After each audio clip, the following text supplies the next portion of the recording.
नमस्कार, स्वागत करती हूँ आप सभी का एनबी न्यूज पर। आप देख रहे हैं अपना उत्तराखंड बुलेटिन, आपके साथ मैं हूं अमीर शैद। शुरू करते हैं खबरों का सिलसिला।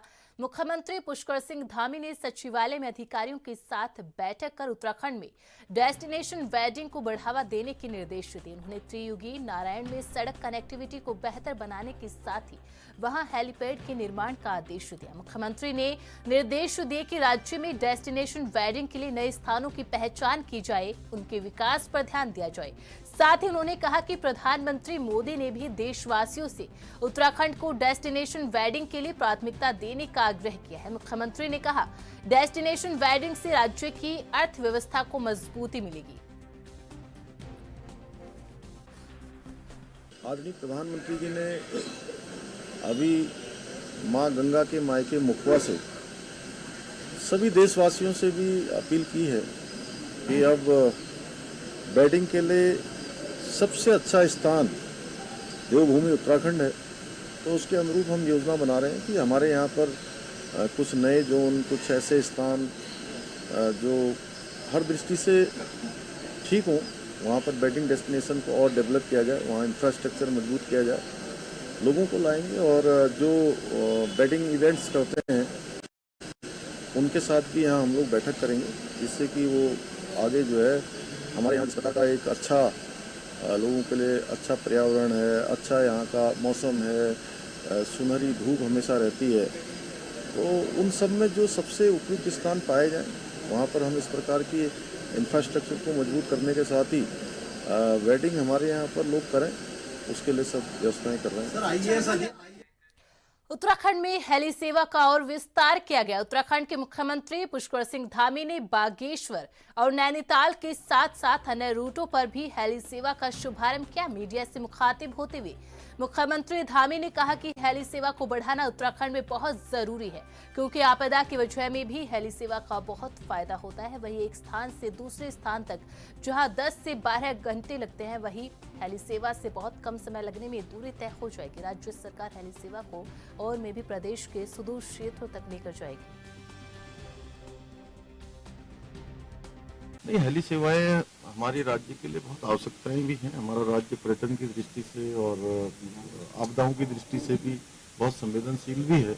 तो हेली सेवा होने से जहाँ लोगों को सुदूरवर्ती क्षेत्रों में एक स्थान से दूसरे स्थान पहुँचने में 12 घंटे 14 घंटे का समय लगता था, अब उस समय उनका बहुत कम हो जाएगा, सुविधा हो जाएगी। और किसी संकटकालीन स्थिति में भी तत्काल उनको जो है सुविधा का लाभ मिल पाएगा।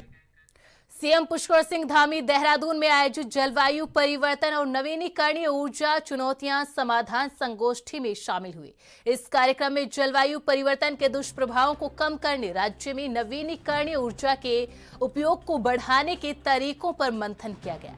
मुख्यमंत्री धामी ने कहा कि इकोलॉजी इकोनॉमी के संतुलन के साथ उत्तराखंड के सर्वांगीण विकास के लिए राज्य सरकार प्रतिबद्ध है।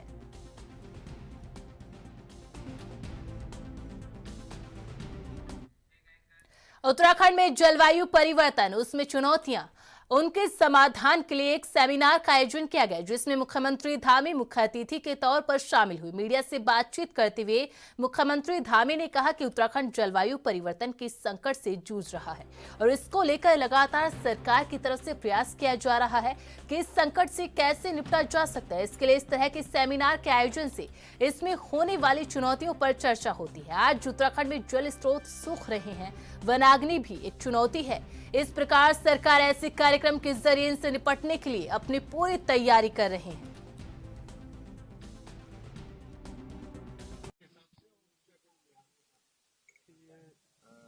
बहुत ही महत्वपूर्ण है। तो आगे आने वाली जो जलवायु परिवर्तन से होने वाली चुनौतियां हैं, उनके समाधान के लिए या उसके प्रभाव को कम करने के लिए इस प्रकार की जो संगोष्ठियां हैं, इस प्रकार के कार्यक्रम हैं।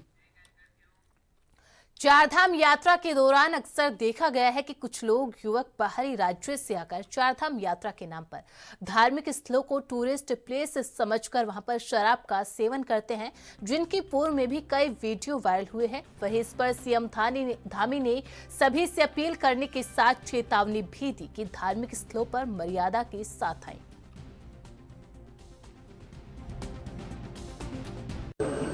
नहीं, अगर इस प्रकार की जो भी घटनाएं आएंगी तो उस पर ज़रूर संज्ञान लिया जाएगा। और हमारा तो सबसे ये कहना है कि चारधाम यात्रा बहुत ही पुण्य और धर्म की यात्रा है। उस यात्रा के जो नियम हैं, सभी को उस यात्रा के नियमों का पालन करना चाहिए। उत्तराखंड को देश का पसंदीदा वेडिंग डेस्टिनेशन बनाने के लिए एक विस्तृत नीति लाने की बात मुख्यमंत्री पुष्कर सिंह धामी ने कही। अधिकारियों को इस दिशा में कार्रवाई करने के निर्देश भी दिए गए। वहीं इस पूरे मामले पर कांग्रेस ने प्रतिक्रिया दी। कांग्रेस प्रदेश प्रवक्ता डॉक्टर प्रतिमा सिंह ने कहा कि इसमें प्रदेश के लोगों की आजीविका की बात भी होती है। प्रदेश के सरकारी खजाने के लिए वेडिंग डेस्टिनेशन काफी जरूरी है। जो रिसोर्सेज जिस प्रदेश के पास हो वह उसका यूटिलाइजेशन करे। देखिए बिल्कुल, और ये एक प्रदेश के लोगों की आजीविका की भी बात होती है, और प्रदेश के में जो सरकारी ख़जाना होता है उसके लिए भी ये बहुत महत्वपूर्ण होता है कि जो रिसोर्स जिस प्रदेश के पास हो वो उसका यूटिलाइजेशन करे। हमारे पास ये नेचुरल रिसोर्सेज हैं, ये हमारे पास जो पहाड़ियाँ हैं, हमारे पास जो ये मनमोहक दृश्य हैं, ये हमारे जो प्रदेश है इसकी खूबसूरती बढ़ाते हैं। और आज जो ट्रेंड है वेडिंग डेस्टिनेशन वेडिंग का, मुझे लगता है ये बहुत बढ़ रहा है। आप देखिए तो इसी क्रम में मुझे लगता है कि सरकार को वो सुविधाएं मुहैया करानी चाहिए हर व्यक्ति को जो बाहर से आके उत्तराखंड में जो जितने भी हमारे टूरिस्ट प्लेसेस हैं वहाँ पे डेस्टिनेशन वेडिंग करना चाहते हैं। और सुविधाओं के साथ साथ सरकार को इंफ्रास्ट्रक्चर पे भी ध्यान देना होगा, क्योंकि आप समझिए व्यक्ति जो बाहर से आता है, अगर उसे मसूरी जाना होता है, उसकी बुकिंग होती है अपने रिश्तेदारों को लेके, बस से वो जा रहा है, तो आप समझिए उसे पूरे शहर से ही मसूरी डाइवर्जन तक पहुँचने में 2 से 3 घंटे लग जाते हैं। तो ये सारी जो स्थिति है ये सिर्फ इस वजह से है क्योंकि ट्रैफिक का अरेंजमेंट जो है, इंक्रोचमेंट इतना है, और प्रॉपर जो है सड़कें नहीं है, सड़कें टूटी हुई हैं। तो ये सारी चीज़ें भी सरकार को ध्यान में रखनी चाहिए, क्योंकि टूरिस्ट भी तभी अट्रैक्ट होता है जब उसको सुविधाएं मिलती हैं। और होटल्स में भी सरकार को मुझे लगता है कि एक जो है इस तरीके का होल्ड होना चाहिए कि वो किसी भी व्यक्ति से एक लिमिट जो तय है उससे ज़्यादा जो है लेने का कार्य ना करे, जिससे कि जो आम जनमानस है, जो आम लोग हैं, एक मिडिल क्लास फैमिली भी बाहर से आकर ये कहे कि जी हम तो उत्तराखंड में जो है डेस्टिनेशन वेडिंग करेंगे, क्योंकि वहाँ सरकार ने ये तय किया है कि किसी से भी ज़्यादा वसूली ना हो। देहरादून की स्वच्छता रैंकिंग में सुधार लाने के लिए नगर निगम लगातार प्रयासरत है। इसी कड़ी में नगर निगम सभागार में नगर आयुक्त नमामि बंसल की अध्यक्षता में स्वच्छ सर्वेक्षण 2024-25 को लेकर एक कार्यशाला का आयोजन किया गया। इस कार्यशाला में नगर निगम के अधिकारी, पर्यावरण मित्र, सफाई व्यवस्था से जुड़े अन्य संबंधित लोग शामिल हुए। नगर आयुक्त नमामि बंसल ने कहा कि स्वच्छ सर्वेक्षण के तहत नागरिकों से फीडबैक लिया जा रहा है। यह शहर की स्वच्छता रैंकिंग में महत्वपूर्ण भूमिका निभाएगा।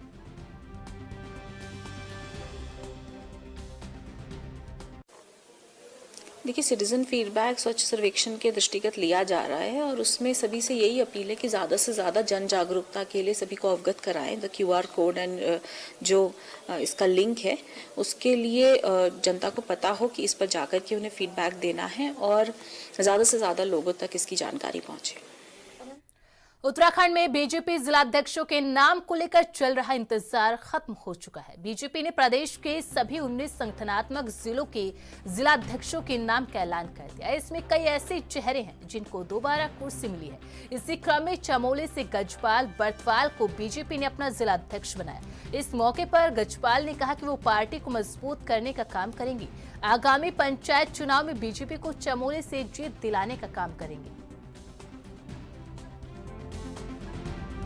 देखिए, संगठन महापर्व के रूप में आज जिला अध्यक्षों की घोषणा हुई है। इसी क्रम में पार्टी ने भी कार्यकर्ता होने के नाते मुझे जिम्मेदारी सौंपी है और मैं निश्चित रूप से कह सकता हूं कि हमारा कार्यकर्ता बहुत मेहनतकश है, बहुत ईमानदार है। उन कार्यकर्ताओं की बदौलत भारतीय जनता पार्टी जनपद चमोली में अपने परम वैभव तक पहुंचेगी, ये मुझे विश्वास है।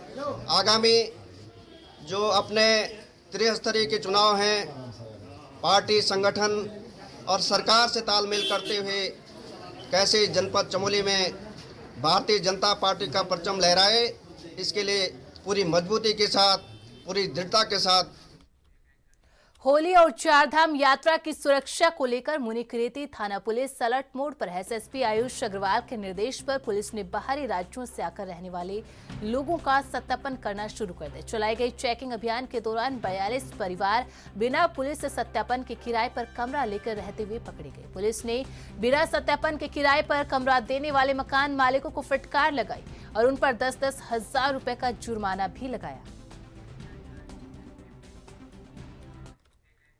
उत्तराखंड में वन महकमे के भीतर इन दिनों सब कुछ ठीक नहीं चल रहा। विभागीय अधिकारियों की लापरवाही के चलते अब जांच शुरू हो चुकी है। मामला वन विभाग के अंतर्गत कैंपा परियोजना के बजट के दुरुपयोग का है, जिसमें अधिकारियों की तरफ से बजट को आईफोन खरीदने, घर के कार्यों को खरीदने में लगाया गया।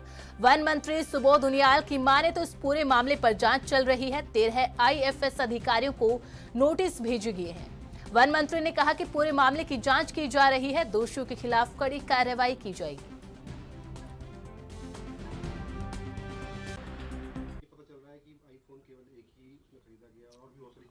दो आईफोन है, 2 मोबाइल खरीदे हैं और एक आध लैपटॉप भी है, लेकिन क्योंकि उसका परीक्षण करा रहे हैं, उसमें हम लोगों ने सीधी जाके पूरी रिपोर्ट लेने के बाद से हमारे जो अधिकारी हैं उन्होंने उनसे चर्चा भी की। उसका परीक्षण करने के बाद ये पाया कि उसमें जो 4-5 तरह की जो अनियमितता बताई गई हैं, उसमें एक तो ये है कि नर्सरी का निर्माण कर दिया कैंपा के पैसे से। अब उसका ही परीक्षण करा रहे हैं कि क्या नर्सरी का निर्माण गाइडलाइन में है कि नहीं है। दूसरा, कुछ अधिकारियों ने अपने भवनों की रिपेयर कर दी, DFO रेजिडेंसी भी रिपेयर हुई है। तो ये तीसरा, कुछ फर्नीचर, फ्रिज, टीवी ये भी परचेज किए गए हैं। और चौथा जो बताया कि कुछ जगह 2 मोबाइल और 1 लैपटॉप वगैरह भी लिया गया। तो इस सब पे 12-13 DFO को नोटिस इशू करने के आदेश हो गए, उनको नोटिस जा रहे हैं और निश्चित रूप से अगर कहीं अनियमितता पाई जाएगी तो कार्रवाई की जाएगी। लौटेंगे एक छोटे से ब्रेक के बाद।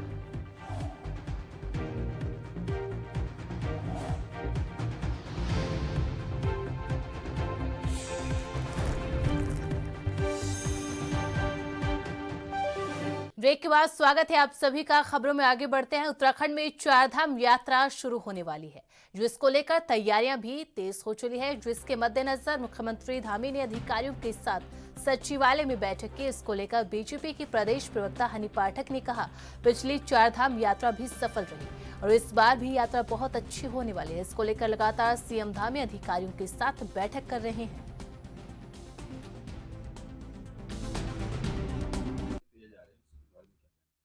देखिए, अभी जो पिछली हमारी यात्रा हुई थी वो भी काफी अच्छी रही है और उसको देखते हुए अभी यहाँ पर जो अभी और नई आगे चारधाम यात्रा होने वाली है, उसको लेकर लगातार हमारे मुख्यमंत्री श्री पुष्कर सिंह धामी जी बैठक कर रहे हैं, सभी की राय ले रहे हैं और सचिवालय में भी आज चारों धाम यात्रा को लेकर एक बैठक रखी गई है। निश्चित रूप से आगामी चारों धाम यात्रा को लेकर जितनी हमारी तैयारियां हैं वो पूरी तरीके से धरातल पर दिखाई देंगी और जो भी कार्य होगा निश्चित तौर पर अच्छा ही रहेगा हमारी चारों धाम यात्रा के लिए। उत्तराखंड में बीजेपी ने अपने सभी जिलाध्यक्षों की घोषणा कर दी। हरिद्वार में पार्टी प्रदेश प्रभारी दुष्यंत गौतम नामों की घोषणा करने बीजेपी कार्यालय पहुंचे। बीजेपी ने इस बार हरिद्वार से आशुतोष शर्मा को अपना जिलाध्यक्ष बनाया। नए जिलाध्यक्ष आशुतोष शर्मा को जिम्मेदारी देते हुए दुष्यंत ने कहा कि 2027 से पहले उनके ऊपर काफी जिम्मेदारी है, सभी सीटें जीतकर वह अपनी जिम्मेदारी को पूरा करेंगे। दुष्यंत कुमार गौतम ने मंत्रिमंडल में फेरबदल की संभावनाओं को लेकर कहा कि मंत्रिमंडल की तैयारी लगातार बनी हुई है और जब भी केंद्रीय पार्लियामेंट्री बोर्ड का आदेश होगा तो उसी हिसाब से घोषणा की जाएगी। काम करने की शैली है, कामयाब संगठन होता है, व्यक्ति कामयाब और फेल नहीं होता है। हम सामूहिक रूप से काम करते हैं तो इसलिए हम हर कार्यकर्ता पे गर्व महसूस करते हैं, विश्वास करते हैं। भारतीय जनता पार्टी की जो विचारधारा है, जो लक्ष्य है, उसको गति देने के लिए आशुतोष शर्मा जी उपयुक्त हैं। सर देखिएगा, होली का पर्व है, होली बड़े उत्साह पूर्वक तरीके से बनाई जाएगी। होली साल में एक बार आती है। मैं जुम्मा की नमाज वालों से कहना चाहता हूँ, भाईचारे की बात करते हैं तो त्याग की बात करते हैं, भारत के निर्माण की बात करते हैं, संस्कारों को आगे बढ़ाने की बात कर रहे हैं। तो वो तो हर हफ्ते जुम्मा बनाते हैं, तो अब की बार होली के बाद में अगर वो करेंगे तो मेरे ख्याल ऐसे अनेक मुस्लिम नेताओं का भी विचार आ रहे हैं, मैं उनका भी स्वागत करता हूँ।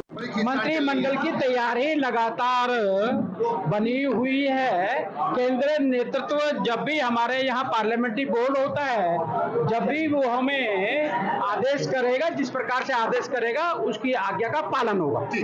देखिए 2027 से पहले आपको जो जिम्मेदारी दी गई है, बहुत बड़ी जिम्मेदारी, चुनौती है।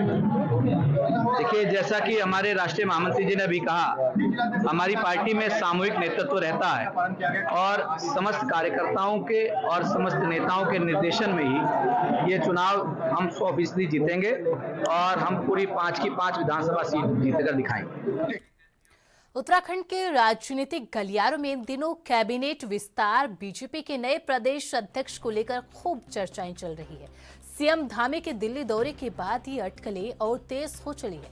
हालांकि सीएम ने साफ कहा कि यह उनका सामान्य दौरा था जो पहले से तय था, लेकिन चर्चाओं का बाजार अभी भी गर्म है। वहीं अगर बात करें बीजेपी के प्रदेश अध्यक्ष और कैबिनेट मंत्रियों की, तो अटकलें लगाई जा रही है कि राजपुर से बीजेपी विधायक खजान दास को बड़ी जिम्मेदारी मिल सकती है। मैं संगठन का एक कार्यकर्ता हूं, जिस तरह का आदेश करेंगे उसका निर्वहन करूंगा और पार्टी ने मुझे यहां तक पहुंचाने का काम किया है, मैं इसी में खुश हूं। समय के साथ जैसे जैसे टेक्नोलॉजी में विकास हो रहा है, वैसे वैसे साइबर अपराध का दायरा भी बढ़ता जा रहा है, जो पुलिस के लिए भी एक बड़ी चुनौती बनता जा रहा है। बात करें उत्तराखंड की, तो यहाँ 2 साइबर थाने देहरादून, रुद्रपुर में मौजूद है, जिसमें बीते वर्ष 100 से अधिक एफआईआर दर्ज की गई है।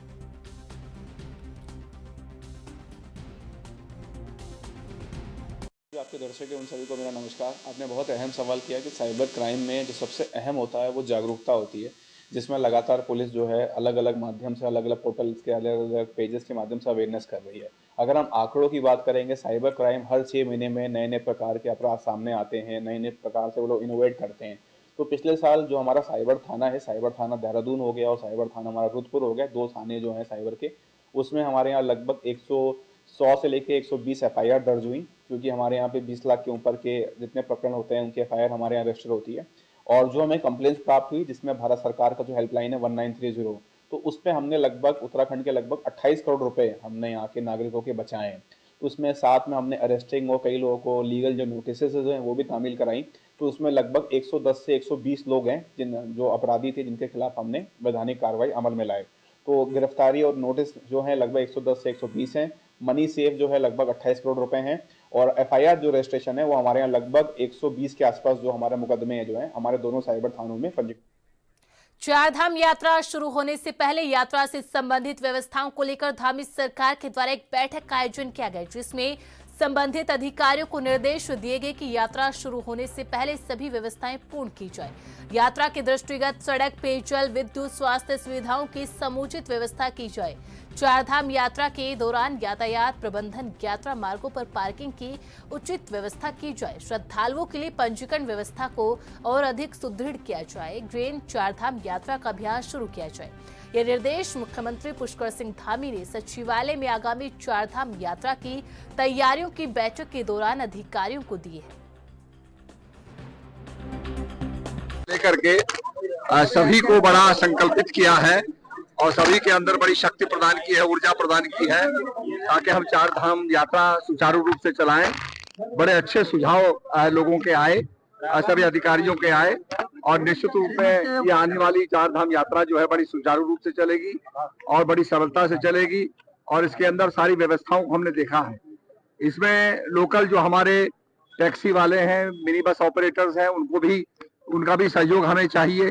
तीर्थ प्रवृत्तियों का सहयोग चाहिए, होम स्टे का सहयोग चाहिए, होटलियर्स का सहयोग चाहिए और सभी का सहयोग मिलेगा तो निश्चित रूप में हमारी चारधाम यात्रा सफल होगी। चारधाम यात्रा की पूरी समीक्षा बैठक की लगभग 3 बैठक की है और पूरी तरह सारे विभागों को चारधाम यात्रा बहुत अच्छी होगी और पूरे अच्छे इंतजाम करने का उन्हें निर्देश दिया है। सभी विभाग उसका पालन करें।